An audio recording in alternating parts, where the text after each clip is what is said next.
तर काय म्हणता मित्रांनो, मी वैभव किचन, मी राहतो नागपूरला. काही नाही, मग सकाळी उठलं ना, कॉलेजला गेलो. कॉलेजमध्ये गेलो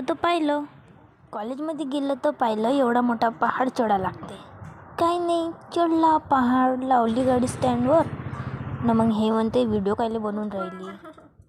तसंच गोष्टी करत करत क्लासमध्ये गेलो.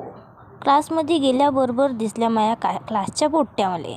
त्याच्यामध्ये दिसली मला एक स्नेहल न एक होती आचल.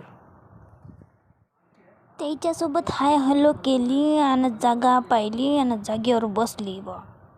तिकडून हिरल आली, तिले म्हटलं व्हिडिओ काढत आहे, वापस जा डबल वापस. ह्या दोघी म्हणे मला ब्लॉगमध्ये घेतलं नाही, म्हणून ह्या दोघीले पहिले ब्लॉगमध्ये घेतलं. तर काही नाही. त्याच्यानंतर होती ऑइलटेकची मीटिंग सिनियरसोबत. गोष्टी केल्यानं मीटिंग आटपली. तर मग मला होत होतं बोर, म्हणून मग मी काढल्या आपले थोड्याशा शिल्प्या. वेदिकाचा फॉर्म भरला नव्हता, म्हणून अतकरनं भरून दिलं मग तिला तिचा फॉर्म. चला तर मग गाईज, आपण भेटू आपण आपल्या नेक्स्ट ब्लॉगला. हा ब्लॉग आवडला असेल तर लाईक करा आणि सबस्क्राईब करा.